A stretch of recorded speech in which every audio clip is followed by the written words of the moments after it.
चलिए एक और सवाल, बढ़िया सवाल मैं कहूँगा। बहुत सारे लोग तो बोर्ड पे इतना बड़ा सवाल देखते ही स्किप कर देंगे कि नहीं देखना है, लेकिन ऐसा मत करो, ठीक है। जिसका बोर्ड का एग्ज़ाम है या जो भी लोग जो आयतन और क्षेत्रफल वाले सवाल हैं, ठीक है, जो चैप्टर में वृत्त और पूरा लंब, वृत्तीय, बेलन, शंकु, ये सब चीज़ें जिस चैप्टर में है ना, पूरा 10 नंबर आता है उससे।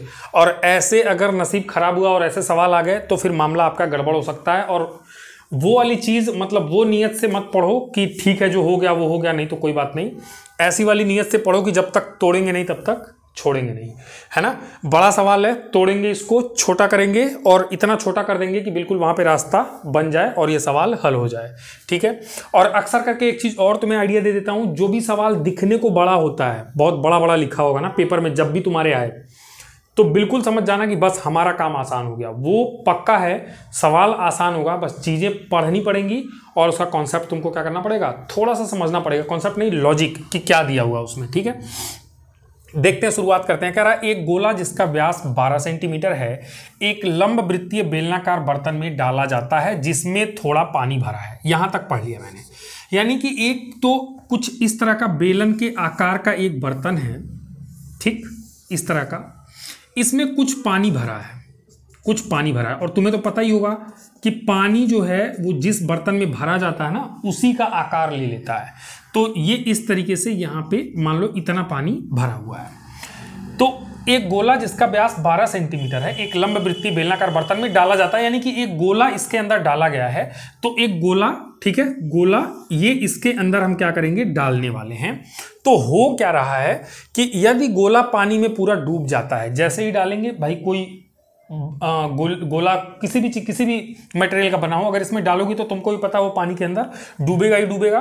डूब जाता है तो बेलनाकार बर्तन में पानी की सतह, अच्छा जी, मतलब मान लो पानी यहां तक था ना, इसकी सतह पानी की यहां तक थी, वो 3 सही 5/9 सेंटीमीटर बढ़ जाती है। कहने का मतलब जैसे ही इसके अंदर गोला यहां पे गया, वो जाके बल्कि इसकी तली में बैठेगा, इसकी तली में बैठ जाएगा, ठीक है। ये गोला इसके अंदर, जैसे ही ये गोला अंदर जाएगा, गोला तो डूबेगा, लेकिन तुम्हें भी पता है कि पानी का जो लेवल है वो गोले के डूबने की वजह से, क्योंकि जिस स्थान पे पानी था अब वो स्थान पानी का गोले ने ले लिया, तो पानी अपनी जगह कहाँ बनाएगा, अब बेलन में और ऊपर बनाएगा। तो ये पानी का लेवल जो है वो क्या हो गया, बढ़ गया। पानी का लेवल इतना बढ़ गया, मान लो यहां पर आ गया, और वो हमें सवाल में दिया है कि 3 सही 5/9 सेंटीमीटर बढ़ जाता है। तो ये जो बढ़ रहा है, जो ऊंचाई है, वो एक्चुअल में 3 सही 5/9 सेंटीमीटर है। इतना समझ में आता है, ठीक है, इतना बढ़ जाता है। और गोला जो अंदर तुमने डाला है उसका व्यास 12 सेंटीमीटर। ये जो गोला अंदर तुमने डाला है, तो गोले का व्यास कितना दिया हुआ है, गोले का व्यास वो हमें दिया हुआ है 12 सेंटीमीटर। तो त्रिज्या कितनी हो जाएगी, त्रिज्या गोले की कितनी हो जाएगी, 12 की आधी, यानी कि 6 सेंटीमीटर। 6 सेंटीमीटर त्रिज्या का एक गोला इसके अंदर डूबा है। और जो कहानी हुई है वो मैं आपको बता चुका हूं। हमसे पूछ क्या रहा है, हमसे पूछ रहा है बेलनाकार बर्तन का व्यास ज्ञात कीजिए। यानी कि जो बेलन है ना, इसकी अपनी कुछ त्रिज्या होगी, पूरा मिला दोगे तो इसका कुछ डायामीटर होगा, कुछ व्यास होगा, तो वो व्यास कितना होगा वही पूछा है। तो एक इसमें सिंपल सा लॉजिक जो लग रहा है वो क्या लग रहा है, ध्यान रखना कि गोले का जितना आयतन होगा, गोले ने अपने आयतन के बराबर पानी का आयतन बढ़ा दिया होगा। हमेशा ये बात नोट करो, जब भी कोई एक चीज पिघला के नई चीज बनाई जा रही है उसमें हमेशा आयतन का कॉन्सेप्ट आएगा। और यहां पे भी, यहां आयतन मतलब क्या, कि कोई भी वस्तु हवा में पूरा जितना स्थान घेर रही है, तो गोला जितना स्थान पानी में घेरेगा अपने आयतन के बराबर पानी वो क्या करेगा, वो पानी वहां से खिसका देगा, वहां से उठा देगा, जो कि ऊपर उठ जाएगा। और मैंने क्या कहा कि पानी हमेशा क्या करता है, बर्तन का शेप ले लेता है। पानी यहां से यहां तक ऊपर तो उठ गया, उसने इस बेलनाकार बर्तन में पानी है ना, तो पानी का भी शेप कैसा होगा, बिल्कुल बेलनाकार होगा। यानी कि जो बढ़ा हुआ पानी का आयतन है वो गोले के आयतन के बराबर होगा। सबसे बड़ा जो कॉन्सेप्ट यहां पे लग रहा है वो क्या है कि गोले का आयतन बराबर, ध्यान से समझना, गोले का आयतन बराबर बढ़े हुए पानी का आयतन। ये चीज बड़े दिमाग की है, बढ़े हुए पानी का आयतन। ये आपके अगर दिमाग में ये बात आ जाती है तो ये सवाल आप उड़ा दोगे। अब बस फॉर्मूले की ज़रूरत है, पर ये वाली एक लाइन लिखने के लिए, ये चीज़ एक लाइन समझने के लिए थोड़ा सा दिमाग आपको लगाना पड़ेगा। तो गोले का आयतन सभी को पता होगा, गोले का आयतन 4/3 पाई और आर क्यूब होता है। वो बराबर होगा किसके? बढ़े हुए पानी का आयतन। और बढ़ा हुआ पानी का आयतन मतलब कोई आकृति, वो आकृति कैसी है? बेलनाकार है, पहले ही मैं बता चुका हूं। तो यानी कि ये जो इतना सा बेलन बना है ना, उस बेलन का आयतन, यानी कि कहने का मतलब ये क्या आ जाएगा? बेलन का आयतन। ये बेलन के शेप में है, इसलिए हम किसका आयतन लिख रहे हैं? ये जो शेप आया है वो किसका आया है? यहां से यहां तक भी ये एक छोटा सा बेलन समझो इसको, बेलन की आकृति का है वो। तो बेलन का आयतन, बढ़े हुए जितना पानी है बस उतने का आयतन लिखना है। तो 4/3 पाई और आर क्यूब यानी कि 6 का क्यूब बराबर क्या हो जाएगा? बेलन का आयतन क्या होता है? बेलन का आयतन अगर आपको याद नहीं है तो मैं बता दे रहा हूं, पाई आर स्क्वायर एच होता है।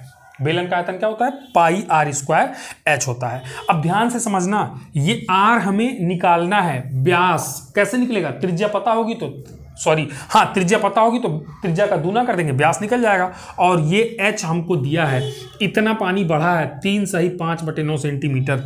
तो मैं अगले ही स्टेप में, मैं एक काम करता हूं, अगले ही स्टेप में थोड़ा सा आगे चलते हैं। अगले ही स्टेप में